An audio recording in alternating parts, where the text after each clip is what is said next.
Hello दोस्तों, आज हम लोग पढ़ेंगे प्रश्नावली 13.2 का तीसरा प्रश्न। ठीक है, इससे पहले वाले वीडियो में हम लोगों ने 2 प्रश्न बना चुके हैं, कंप्लीट कर चुके हैं। ये हम लोग का तीसरा प्रश्न है। देखिए, सवाल बनाते समय है ना, सवाल को समझना जरूरी है।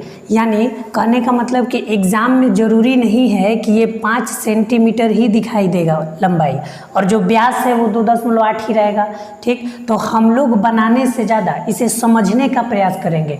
हो सकता है एग्ज़ाम में ये 5 के जगह 10 देखने को मिले, ये 2.8 के जगह 3.8 देखने को मिले, 4.8 देखने को मिले। तो इस तरह से सवाल बनाते समय सवाल को समझना ज़्यादा जरूरी है। चलिए देखते हैं प्रश्न संख्या 3 क्या कहता है कि एक गुलाब जामुन में उसके आयतन की लगभग 30% चीनी की चाशनी होती है। कहने का मतलब कि जो गुलाब जामुन हम लोग खाते हैं, जो गुलाब जामुन हम लोग बाज़ार में देखते हैं, तो उसका आयतन जितना भी हो, ठीक है ना, उसमें 30% चीनी का चाशनी होता है। ठीक, चलिए आगे बढ़ते हैं। तो 45 गुलाब जामुनों में लगभग कितनी चाशनी होगी? 45वां में पूछ रहा है। यदि प्रत्येक गुलाब जामुन एक बेलन के आकार का है, वो यहाँ पे तो आकार दे दिया हम लोग का, आकार क्या है तो बेलन के आकार का है। तो देखिए ई हम लोग का हो गया क्या, बेलन का आकार। ठीक, फिगर हम बना दिए यहाँ पे। आगे बढ़ते हैं। जिसके दोनों सिरे अर्धगोलाकार है, माने इसके दोनों सिरों पर, तो बेलन में 2 किनारा, एक ठो इधर एक ठो इधर, और दोनों किनारों पर है ना 2 अर्धगोलाकार है। तो देखिए एक हम इधर से बना देते हैं और एक हम इधर से बना देते हैं। ये 2 ठो यहाँ पे हम बना दिए। ठीक है, चलिए आगे बढ़ते हैं। तथा इसकी लंबाई 5 सेंटीमीटर है। लंबाई यानी टोटल लंबाई यहाँ से लेकर एकदम 5 सेंटीमीटर यहाँ तक है, पूरा एकदम। ठीक है, चलिए अब व्यास कितना 2.8। तो हमें व्यास से थोड़ी ना मतलब है, हमें किससे मतलब है, त्रिज्या से। तो जब व्यास 2.8 तो त्रिज्या कितना होगा बोलिए आप, 1.4 सेंटीमीटर।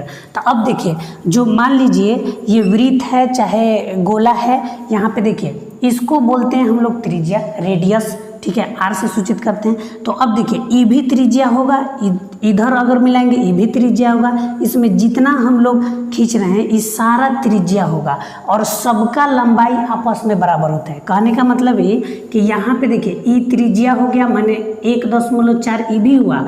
अगर इधर लेंगे तो ई भी 1.4 होगा, अगर इधर लेंगे तो ई भी कितना होगा, 1.4। ठीक, उसी प्रकार अगर इधर लेंगे तो ई भी होगा कितना, 1.4 सेंटीमीटर।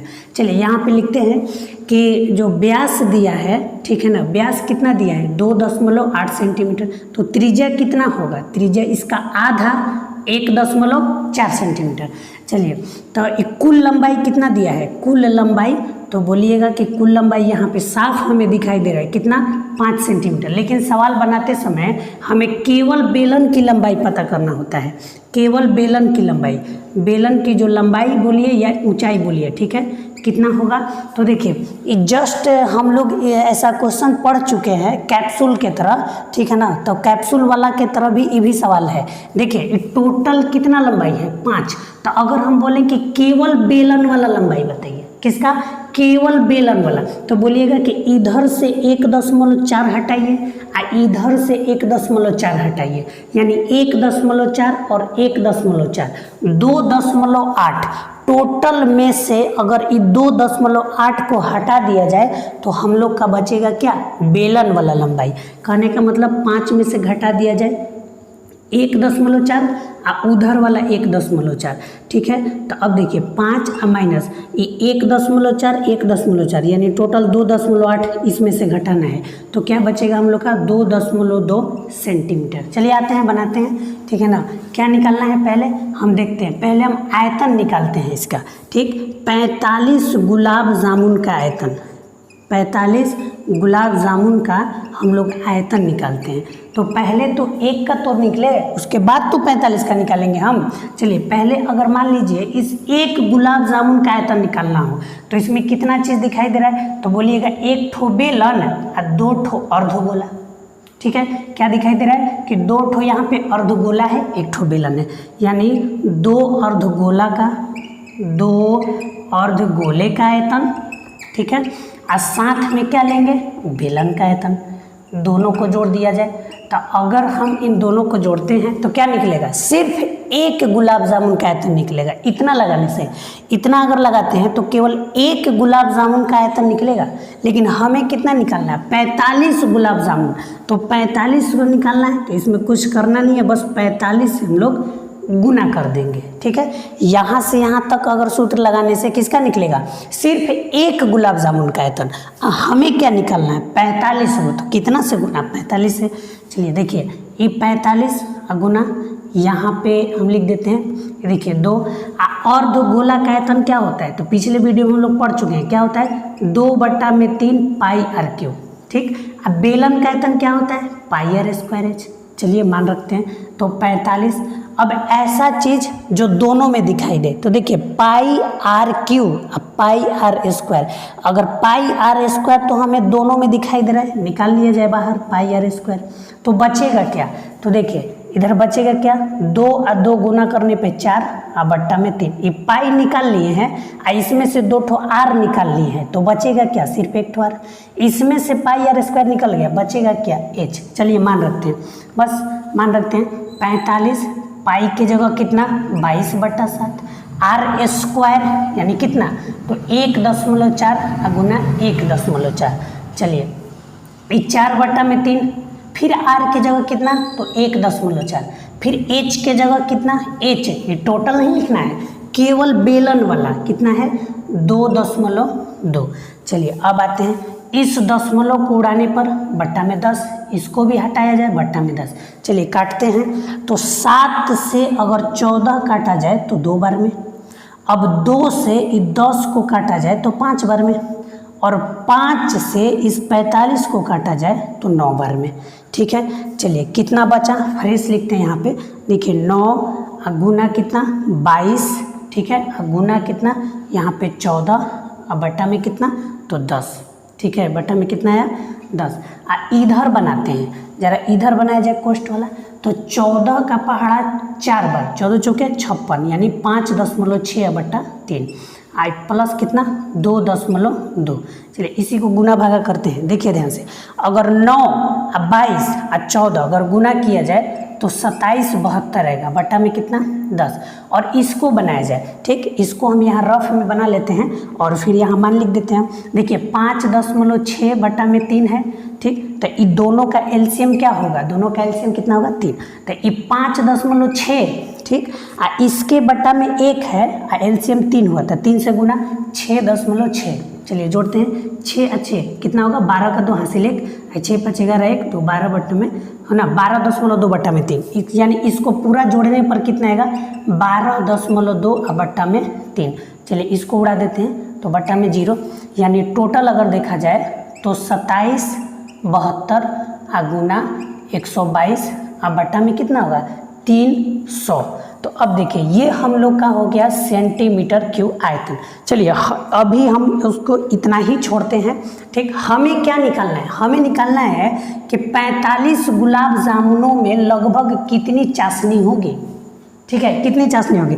तो हम क्या निकाल लें, 45 गुलाब जामुन का ई आयतन निकाल लिए, ठीक।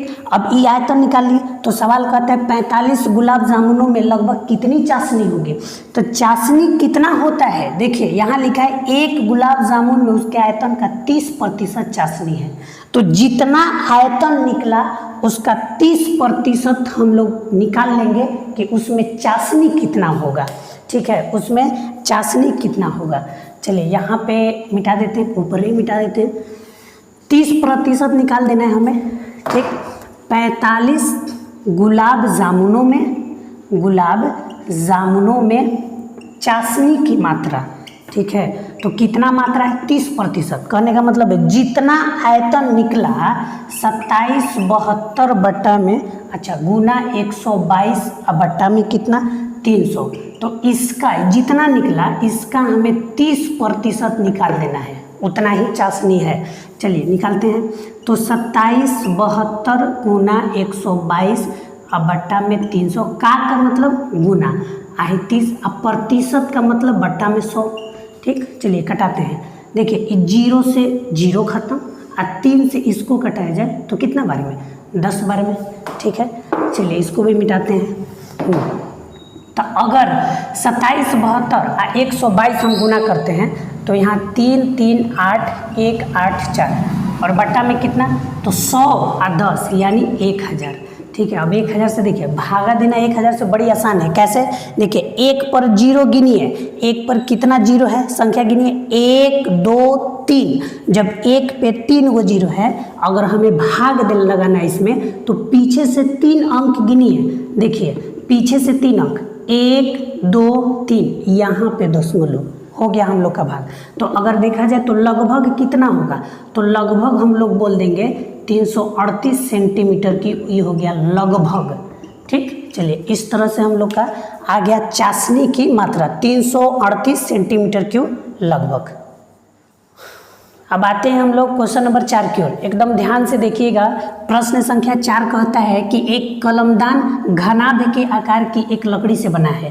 कहने का मतलब कलमदान माने कलम रखने वाला, है ना, यह लकड़ी से बनाया गया है, जिसमें कलम रखने के लिए 4 शंक्वाकार गड्ढे बने हुए। शंक्वाकार यानी शंकु के आकार का इस तरह से गड्ढा बना हुआ है। ठीक, इसी में कलम ले जाकर रख देना है। तो देखिए 4 शंक्वाकार गड्ढे, देखिए यहाँ पे गड्ढा देखिए 1 2 3 4, अंदर की आकृति इस तरह का है, शंकु के आकार का।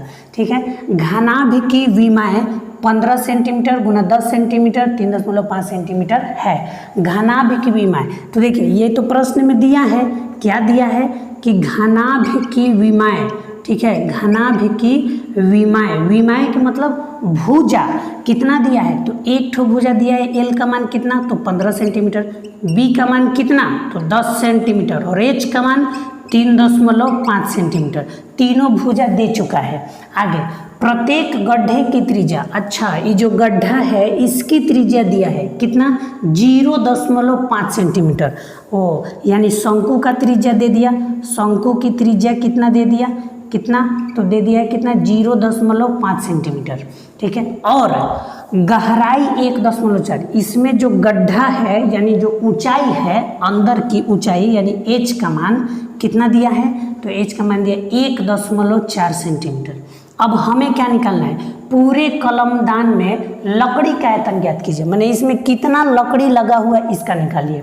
तो देखिए हम लोग क्या करेंगे, ये पूरा लकड़ी का निकालना है ना, हमें निकालना है कि लकड़ी का आयतन। ठीक है, लकड़ी का हमें आयतन ज्ञात करना है।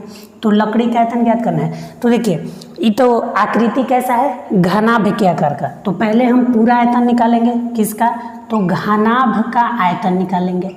और घनाभ के आयतन में से जो गड्ढा किया हुआ है उसका आयतन घटाना है। तो इसमें कितना गड्ढा है, तो गड्ढा कितना है, 4 गो। और चारों का आकार कैसा है, तो शंकु के आकार का, यानी 4 गो इसमें शंकु का आयतन घटा देना है। समझ में आई बात। देखिए घनाभ का आयतन लिखे तो पूरा का आयतन निकल गया, और उसमें से 4 गो गड्ढा है तो चारों गड्ढा का आयतन हम लोग घटा देंगे, बच जाएगा लकड़ी का आयतन। बस इसी पे हम रखते हैं। घनाभ का आयतन क्या होता है, पीछे पढ़ चुके हैं, LBH माइनस, चलिए ये हो गया 4। और शंकु का आयतन क्या होता है, ये भी पढ़ चुके हैं, क्या होता है 1/3 पाई r स्क्वायर h। बस इसमें मान रखना है, L के जगह कितना, तो 15, B के जगह कितना, तो 10, और H के जगह कितना, तो 3.5। चलिए 4 के पारा एक बार, तो 4 और बट्टा में 3। पाई का मान कितना, तो नहीं दिया है तो 22/7। r स्क्वायर यानी r को 2 बार लिखा जाए, कितना कितना, 0.5 गुना 0.5। चलिए h का मान कितना रखा जाए, तो 1.4। बस इसी को हम लोग कटाएंगे छटाएंगे, आंसर पाएंगे। देखिए दशमलव उड़ाते हैं तो नीचे क्या आएगा, 10। अब ये 10 से 10 खत्म। अब 15 और 35 को आपस में गुना किया जाए तो 15 × 5 = 75 के 5 हासिल 7, 15 × 3 = 45 है ना, और 7 तो हो गया कितना, 52 यानी 525। चलिए माइनस, इसको देखते हैं हम लोग। इस दशमलव को उड़ाने पर नीचे 10, इसको उड़ाने पर नीचे 10, इसको भी उड़ाने पर नीचे 10, कटाते हैं। देखिए 7 से अगर 14 को कटाया जाए तो 2 बार में, और 2 से अगर 10 को कटाया जाए तो 5 बार में, और 5 से 5 खत्म। ठीक है, आगे देखते हैं। चलिए 5 से फिर इसको कटाया जाए तो 10 2 बार में, और 2 से इसको कटाया जाए तो 11 बार में। तो क्या बचेगा हम लोग का, ऊपर क्या बचा, एक ठो 11 एक ठो 4, तो 11 चौके 44, ठीक है, 11 चौके यहाँ पे 44, अब बट्टा में क्या देखिए 3 यहाँ पे और 10, तो 3 दहा कितना 30। चलिए अब यहाँ पे बना देते हैं, कितना आया 525 माइनस 44 में अगर 30 से हम भागा देते हैं तो आएगा 1.4666 इस तरह से आएगा, ठीक है। तो अब देखिए ये 525.1.4, तो हम ये भी बता चुके हैं कि देखिए ये 6 बार 6 लिखा हुआ है, तो अगर इतना सारा अंक को हटाना हो, अगर यह संख्या 4 से अधिक हो तो जैसे ही उसको हटाते हैं तो ये संख्या 1 बढ़ जाता है, यानी इस सब को हटाने पर 6 की जगह क्या होगा 7, और जैसे ही 525 में से इसको घटाते हैं तो हम लोग का आंसर आएगा 523.53 सेंटीमीटर क्यूब। तो यही हम लोग का आंसर हो गया, इसका आंसर क्या हो गया लगभग में, ठीक, लगभग यही हम लोग का